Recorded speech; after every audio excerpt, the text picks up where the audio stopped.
ఆరూరి రమేష్ అక్రమంగా క్రషర్లు పెట్టి దోపిడీ.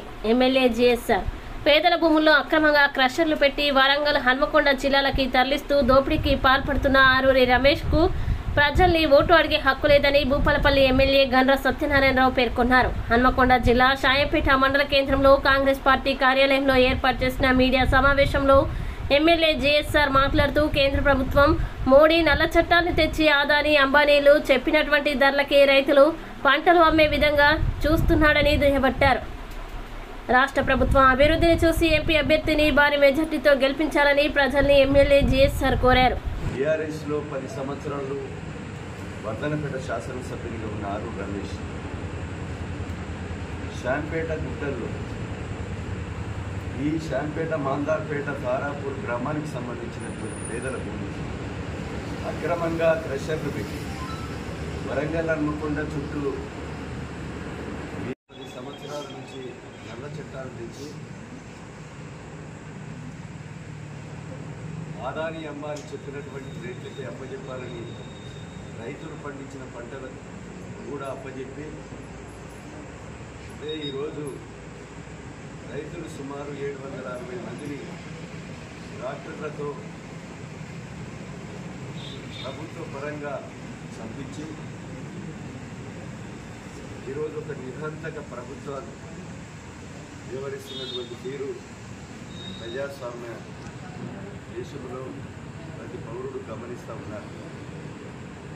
కనుక 760 మంది చనిపోయినా మేము రైతులు పండించే పంటను ప్రభుత్వమే కొనుగోలు చేయాలి, నల్ల చట్టాలు ఎత్తివేయాలని 1 సంవత్సరం 360 రోజులు రోడ్డుకి ధర్నా చేసి నల్ల చట్టాలను ఎత్తివేసేదాకా పోరాటం చేసినటువంటి ఘనత రైతాంగాన్ని.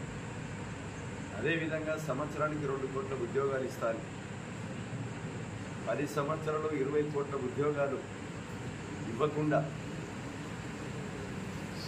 విదేశాలకే ప్రయాణాలకు పరిమితమై బూట్లు వేసుకొని నిరుద్యోగ యువతను కూడా పొట్టన పెట్టుకున్నది కేంద్ర ప్రభుత్వం మోడీ.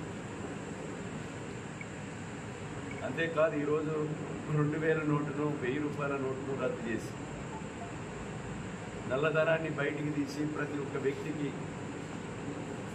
వేల రూపాయలు పంచుతా అని చెప్పి ఆ నల్లధనం చేసేటువంటి వ్యక్తులను ఈరోజు వెనకేసుకొని అదానీ, అంబానీ కొమ్ము కాస్తున్నాడు మోడీ. సింగరేణిని ప్రైవేటీకరణ చేయడం, ఎల్ఐసిని, బిఎస్ఎన్ఎల్ను, అదేవిధంగా కార్మిక వ్యవస్థను నీరుగార్చేటువంటి ప్రయత్నం చేయడంలో భాగం మోడీ యొక్క లక్ష్యం. కనుక ఇలాంటి వ్యక్తిని ప్రజాస్వామ్యవాదులు, అదేవిధంగా మేధావులు, కవులు, కళాకారులు, పత్రికా మీడియా సోదరులు, అన్ని వర్గాల ప్రజలు మే 13వ తారీఖు జరగబోయే ఎన్నికల్లో బుద్ధి చెప్పవలసిన అవసరం ఉంది. అంతేకాకుండా టీఆర్ఎస్లో 10 సంవత్సరాలు వర్ధనపేట శాసనసభ్యునిగా ఉన్న ఆరూరి రమేష్ షాంపేట గుట్టల్లో ఈ షాంపేట, మాందార్పేట, తారాపూర్ గ్రామానికి సంబంధించినటువంటి పేదల భూమి అక్రమంగా క్రషర్లు పెట్టి వరంగల్, హన్మకొండ చుట్టూ